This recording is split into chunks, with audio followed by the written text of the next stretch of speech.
you can go ahead. Great. So as mentioned, we started 35 years ago in Minneapolis as the Minneapolis Consortium. We were 11 member organizations, and we started doing a micro loan program for small businesses in Minneapolis shortly after that. As about 10 years went by, we expanded our service to the 7 county metro area. Our name changed from Minneapolis to Metropolitan Consortium of Community Developers.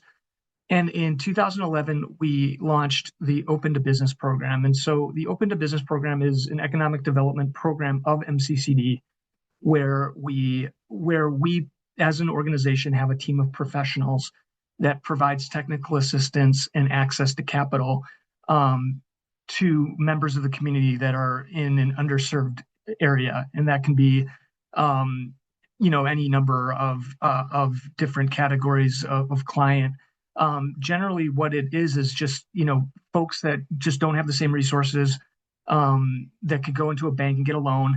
And so we started working directly with clients in Minneapolis, and then for different areas. And so the way that we did it back then is we had individual contracts with cities where we would keep track of the hours that we were working with clients, providing technical assistance, providing reporting on how we were providing that technical assistance.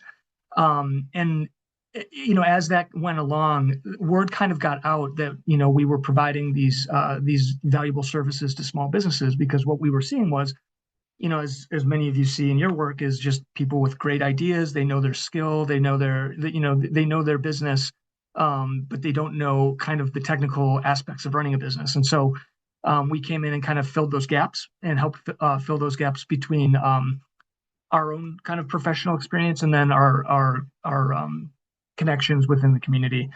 So as we continued doing that work, we started getting calls from neighboring communities and counties that were interested in expanding the program services in those areas. And so what we started to do was go into a county contract situation where, instead of doing individual city contracts, and tracking all of our work kind of on that one-off basis, we were contracting with counties and saying, if the county can pay us on an annual retainer, we then will provide access to our non-traditional loan funds and our technical assistance and our networks. We would then report on those results on a quarterly basis, show kind of our outcomes and how we've been working with clients, and then moving ahead with those counties. They fund those work through predominantly a tax levy, and so it would show up as community development agency or an EDA. And then we would contract directly with those county EDAs. And so it's a little bit different for each contract.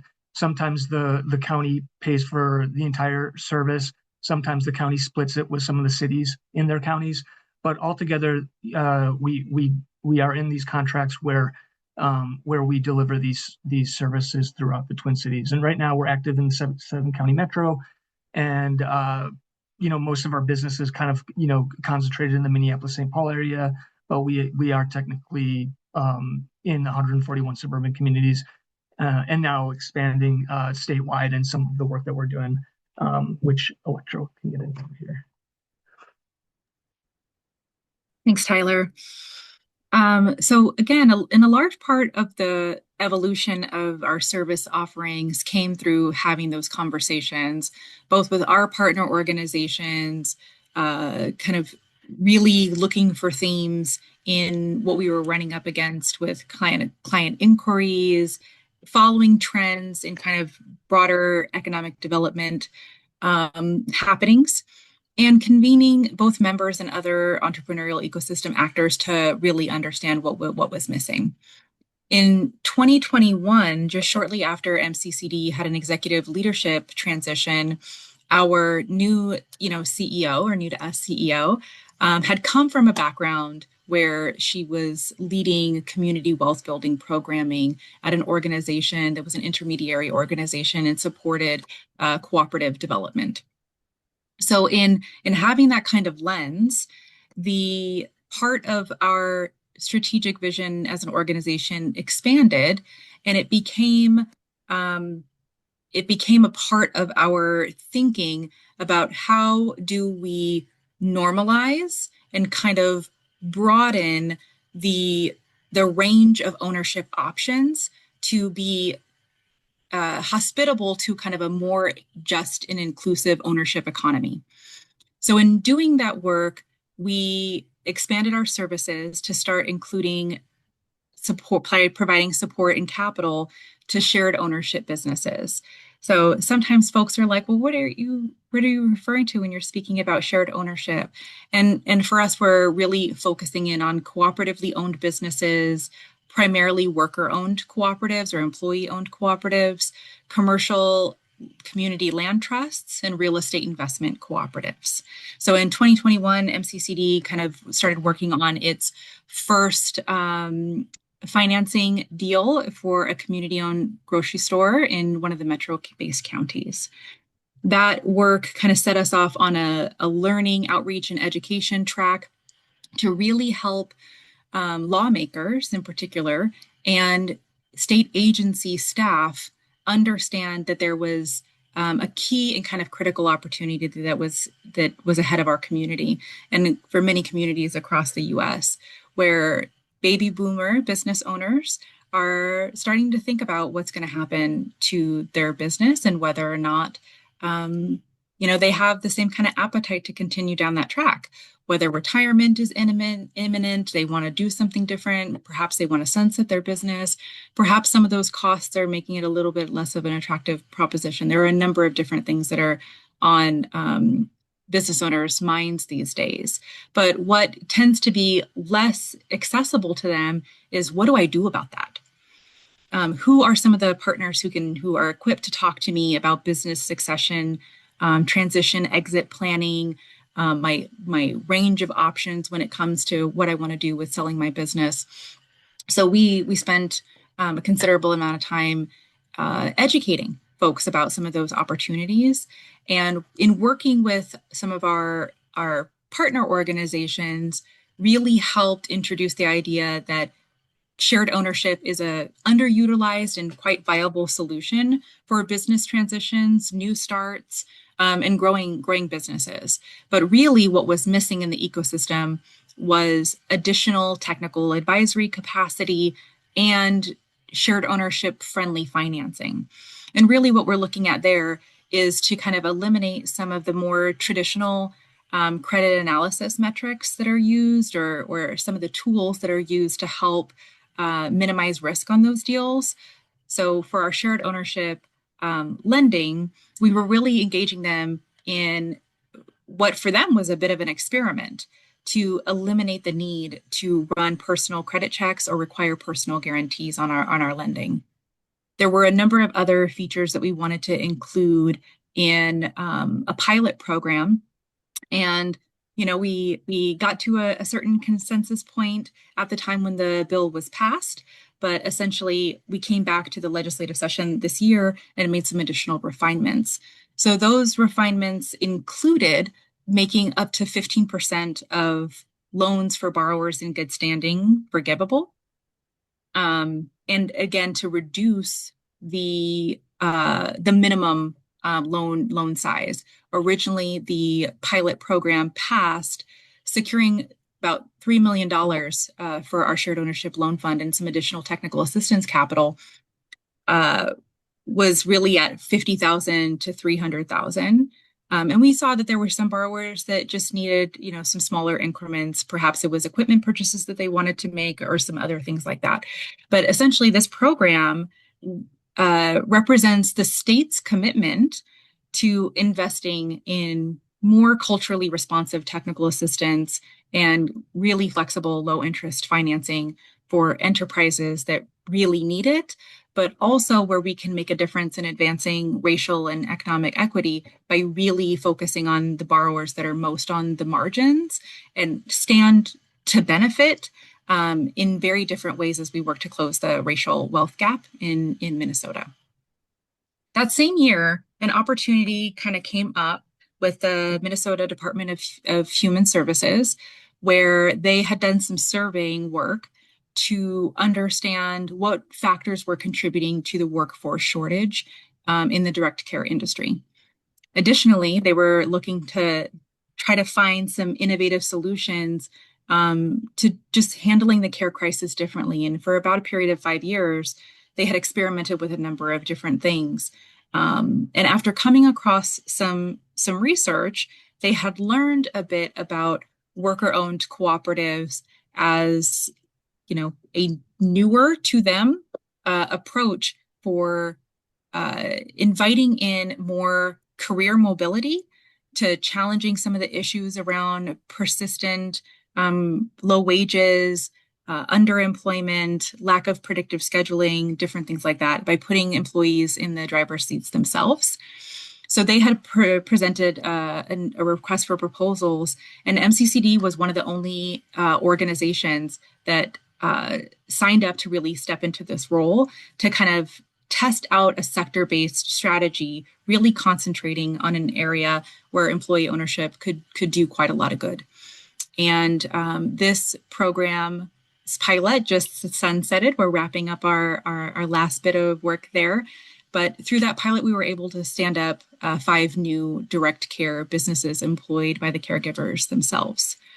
So sharing some of these examples to really kind of underscore the fact that if it weren't for kind of the engagement with lawmakers and agency staff and cultivating those relationships over time, so that we were viewed as reliable partners who were bringing solid information to them and were willing to step into a role where if those agencies themselves didn't have the expertise or the capacity to administer these programs themselves, that we would be qualified pilot partners to launch that work and help shape the future of how that kind of development support could go forward. So it really advanced our ability to bring shared ownership advising to pockets of Minnesota where there really wasn't a provider. Not only were there too few providers, but there was kind of a lack of consistent conversation around what the state was going to do to help respond to kind of this ownership transition opportunity. And MCCD and our member organizations are now kind of leading that conversation.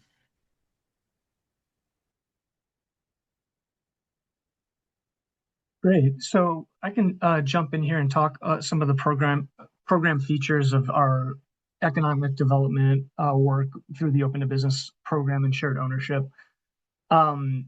We, historically have, met our clients where they're at, from a knowledge standpoint and resource standpoint. So one-on-one, we like meeting, our clients, really getting to know them and creating a relationship through our services. And so we understand, though, that there are common themes of areas that are, that are needs in the area. So we've kind of expanded doing some group-based learning and support through webinars and different kind of specific, topic related group work. We see about 800 or 900 clients per year, unique client engagement. So very, high volume. We average about 5 hours per client. Some clients are very quick with, what they need assistance with.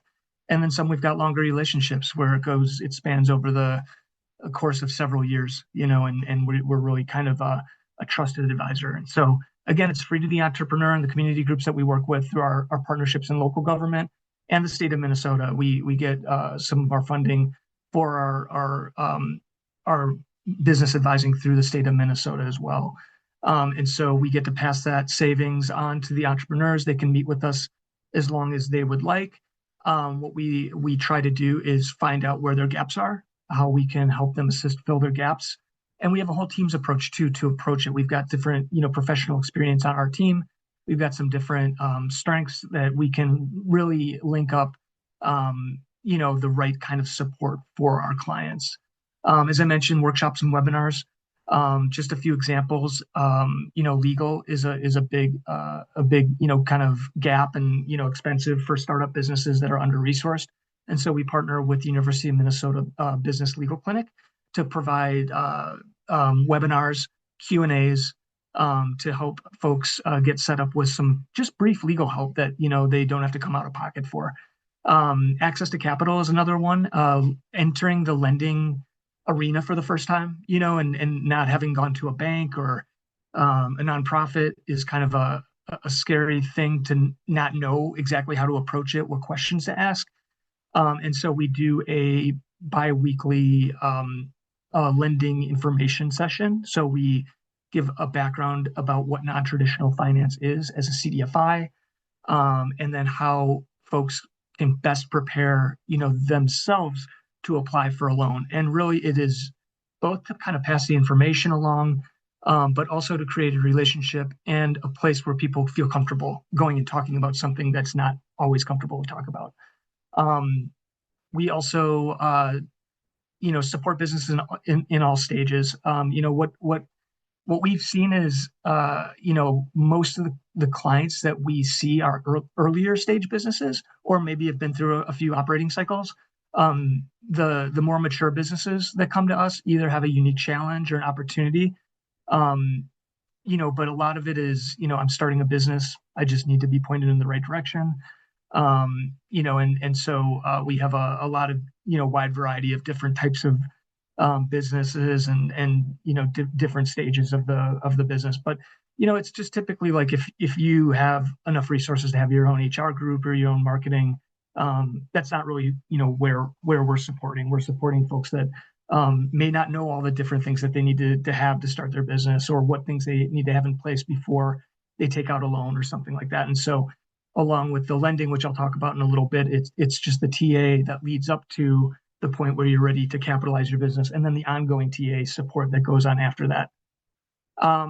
We're objective third-party business advisors. We don't pick winners or losers. We are there to support small businesses. If we have concerns about where you are and what you're trying to do, we'll voice them. We're that objectivity is something that our clients appreciate. A lot of times our clients are hearing a lot of positive things from their friends and family, and we might see something that someone doesn't. So we give that third party advising. No pre-qualifications. Really, it's really open to any entrepreneur that's in our service area, excluding nonprofits that are not members, investment only, so real estate investors or any illegal businesses. But other than that, there's no pre-qualifications, and we're also we protect the identities of our clients as well, and for many reasons. Folks sometimes come to us as an intermediary between us and the city. They might have an issue with the city that they don't want to go straight to them for, or they might have a tax issue that they're just looking to get some assistance on. And so we don't share, the names or information about our clients unless they are wanting us to highlight them in some way or provide some additional marketing. They can certainly let us do that. And then the language support is a big thing that we provide in our business advising. We have a client intake form that specifically asks that of the client, and if they have any support preferences, and then we can assign from our advisor team that supports in the different languages that we provide.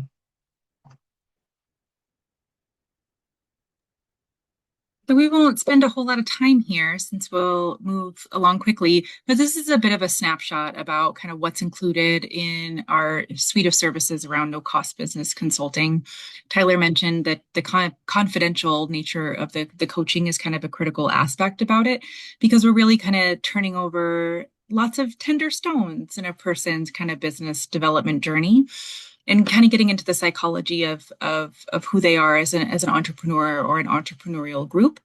So assessing kind of where they are, where they're trying to go, what stops along the ways are important destinations for them to visit, really gives us a wide range of levers to use as we're helping them really get closer to their dreams and goals. And a lot of that really also requires MCCD to stay abreast of new programs that are coming online. If there's an expansion of service offerings across our membership, oftentimes we share clients with other organizations that are in our consortium. And at times we'll, partner up and do that kind of consulting together. Other times, we're each kind of holding a piece of advisory services that we're offering them. But it's about understanding who in community can offer what and what's the nature of that support so that entrepreneurs or clients that we're working with aren't caught off guard and aren't feeling unsupported as they're trying to get their needs met. It also requires that we're um, well versed in governmental community financing options and how it is to introduce or liaise with bank partners on behalf of our clients, and to really build relationships with talented, responsive critical service professionals. Again, we want to make sure that the relay batons keep moving and that our clients aren't dealing with kind of fits and starts in the support arena when they already have so much that they're holding. So our loan program, which I'll touch on, a lot of you have as CDFIs have loan programs of your own, but I just wanted to kind of go through the different products that we provide and some of the different programs that we participate as a non-traditional lender.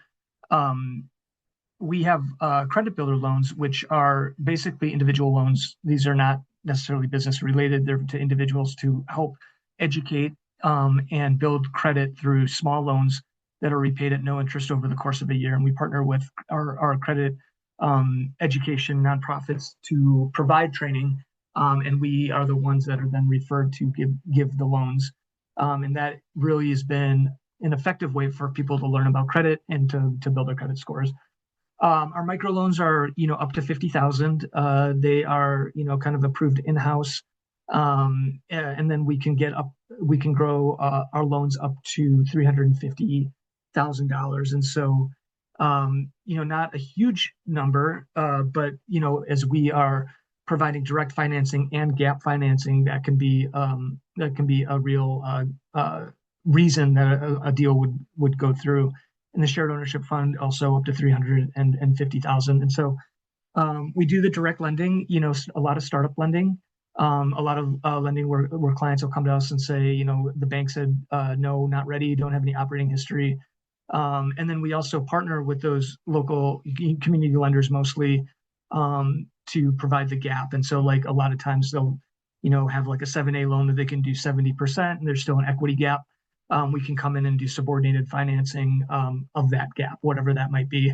And I'll also mention that we do partner with some of our local municipalities that are offering special loan programs of their own, such as 2% programs, where if there's a matching partner that, such as MCCD or a lender, can participate in a match, the city will provide a loan of an eligible cost at 2% interest. And so it's a great way to keep kind of that capital affordable for clients, and really getting loans out to folks that need it to get those businesses off the ground, and grown and expanded. And so we have a lot of kind of tools in the toolbox as far as where we get our funds, how we deploy them, and who we partner with in the local communities. A lot of times we partner too with our economic development CDFI partners, where we have a loan that just needs a little bit more, that might not be the right fit for a community lender. We've got many economic development nonprofits that we can call and say, hey, you understand us, we understand you. You know what our capabilities are. Can you jump in and help us on this loan? But those are kind of our main loan products, and I think that we can move forward. And so also just before we move forward, MCCD also offers fee-based financing to lenders that are not for reasons of not paying interest. So we have the documentation to accommodate that and partner with some of our local nonprofits that offer fee-based lending, and then also ITIN lending we don't require a social for our borrowers as well. And so we're seeing that environment change a little bit for our community lenders, of course. And so we're very happy to say that we provide ITIN lending as well.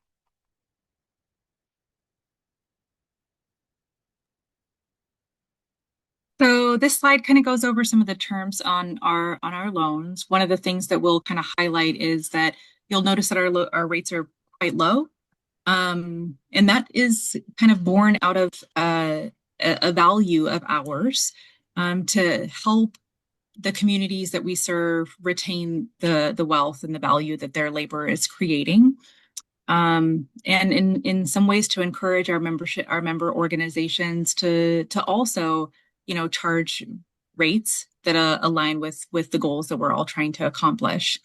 In particular, the shared ownership program's rate is actually capped at 4%, in part because shared ownership businesses are really about sharing risk and sharing reward as you're building something collectively together. So that kind of choice to cap the interest rate at 4% is really kind of a demonstration of our commitment to share the risk with our borrowers. You'll see that loan terms on average are anywhere from 3 to 10 years. And for many of our borrowers, there's an interest-only period available to them at startup as they're working to build their cash flow or in periods of transition.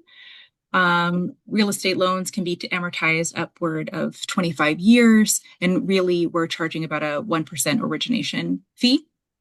And then you'll see some of those things that I named early for our shared ownership clients is that there's no credit checks or personal guarantees required for those borrowers. But for borrowers in other ownership models, we're not looking at minimum credit scores. We're really looking to be in relationship with those folks and understand the totality of their story and how best we can set them up for success and make sure that they're aware of how best to manage any resources that come their way. And in our lending, there certainly isn't a prepayment penalty. Well, that is an overview of our work. There's a lot more that we could expand on. Kind of if anyone has any questions or would like to reach out to us directly. But thank you so much for having us. We're happy to present about MCCD, and we'll turn it back over to Frank. Thanks, Tyler. Thanks, Electra. Can we take the slides now? And so wanted to turn it back to everyone else. So what about, so as I look at MCCD's programming, a couple things that I see, there's a lot of stuff about small business technical assistance, lending and similar that are pretty standard. I see it in a lot of places.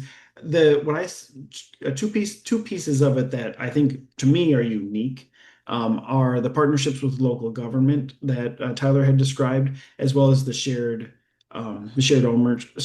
ownership TA and financing that they do as well. I see that much less commonly in my interactions. So I wanted to kind of ask everyone else, like, what did you see that was unique about what they're trying to do relative to what you're used to in your area?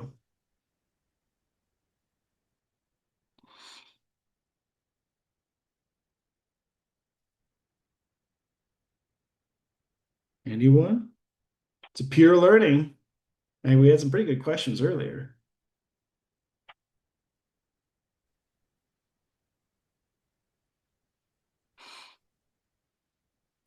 Well, let me ask it kind of to Tyler and Electra then. What do you see elements of what I see is unique about your program? Do you see elements in your work either of competitors or partners within the state of Minnesota or elsewhere? How unique do you think you are? Let me put it that way. Yeah, I mean, I think it's a unique model. I think that we were kind of the first to kind of take this model in the Twin Cities, and some things are changing. Our contracts are with our local municipalities and government agencies aren't the same across the board. So some have recognized that there is a greater need for more specific, kind of professional services, and so we're part of like a larger group that provides services in the counties. But it does provide a contact person, someone that someone can go to, and feel really comfortable in promotion of small business development and the work that we do. And so those kind of relationships are things that come out of it that's unique to kind of the work that we're doing. And then we, really become intertwined with the community. We're very much out there, and meeting with not only our county partners but the city partners within our service area. And so not only is it really the technical assistance, but it's the networking and the connecting with folks that you really need to when you're starting a small business. Yeah, and I'll add that because we're a consortium and a convening organization, we're bringing together partners, both members of our consortium and other parties, whether those are lawmakers, intermediary organizations, funders, sometimes the entrepreneurs themselves into space so that we're dialoguing with one another. That we're learning from one another, that we're sharing kind of challenges and opportunities together, and that we're doing that in a few different types of container spaces.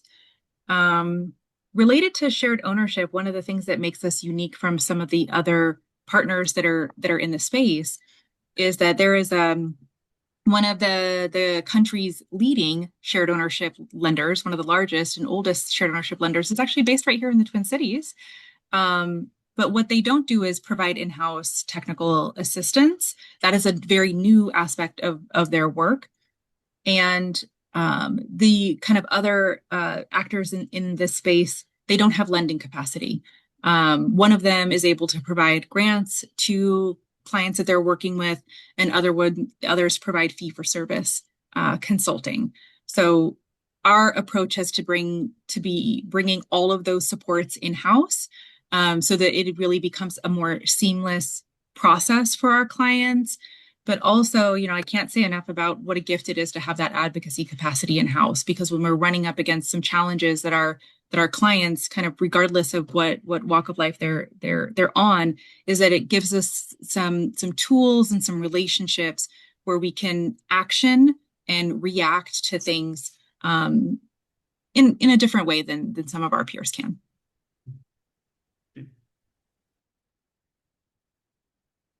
I had another question, but anyone else? I have a question for Electra or Tyler before I ask mine.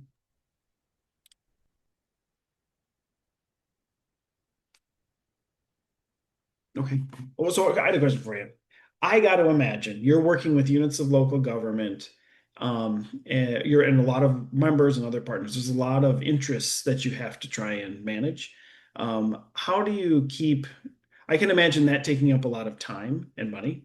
I can imagine, your clients, certainly you have a mission and an interest in serving your clients. You also have a budget to serve your clients, and those may not always align, right? There may be more need there than you're able to resource. So how do you balance all that? That seems like a lot of different interests and need to try and balance in a limited budget. So can you give us a sense of what some of the pushes and pulls might be there that you experience and how you deal with it? Sure, I can say a few things, and then Electra, I can turn it over to you. But just really knowing what your resources are is a big one, and that is kind of born out of us going out and making those partnerships with the local resources that we might not have on a professional level, and making those networks with folks. We do an analysis of kind of like how much time we spend with each client. We don't, want to spend an overly amount of time doing clients' work. We want to give them resources to do it and show them, exactly, what they need from a resource standpoint. But you're right, it is a little bit of a moving target. We can't control how many clients come in, and so we've got some flexibility within our team too. We have kind of a whole team's approach, so that if I'm assigned to a certain geography, other people will step in when needed. And so we've got kind of the level that we feel like we can manage, and then if there are kind of special projects along the way, we just assess them and say, what do we either have to give up, or what can we put towards this project? And if it makes sense, then we can go ahead and do that. Electra? Yeah, and I'll add, I guess, a bit from the kind of consortium perspective, is that, we have a model where we have different departments, and we have a policy team that are three folks that are holding different aspects of the work, two that are working at the state and federal level, and one who's working at the local level. However, our policy team does a wonderful job of leading advocacy trainings where staff are invited, our members are invited, so that all of us get some practice advocating for community development resource needs wherever we go, right? So whether we're talking to peers, we're talking to lawmakers, we're talking to one another about how best to leverage, modest or limited resources to do good work together is something that we engage in that work quite regularly. So like not only do we have a regular cadence for our membership meetings, we have policy agenda setting meetings where we're working to kind of coalesce those perhaps divergent interests around some commitments that we can make to one another and to our community that we can all advance.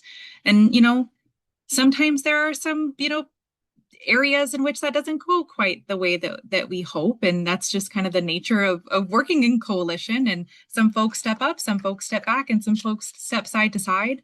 But, it's kind of par for the course. And as our consortium has grown and contracted at different periods, people return to a strong value proposition, just as they do for our clients when the moment speaks to alignment and strategy.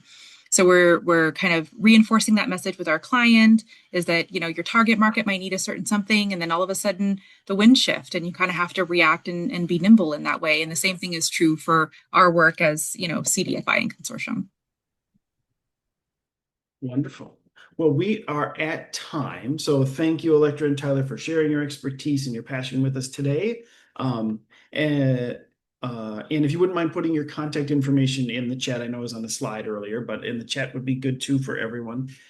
Thank you everyone for joining us. The next one of these will feature Building Memphis in August, on August 21st. The information is on our website. Registration for it will be opening soon. And later this year, we will focus on, later this year, I think in November, will be Philadelphia's Commercial Corridor Management Program that we'll be focusing on too. So thank you for sharing everything.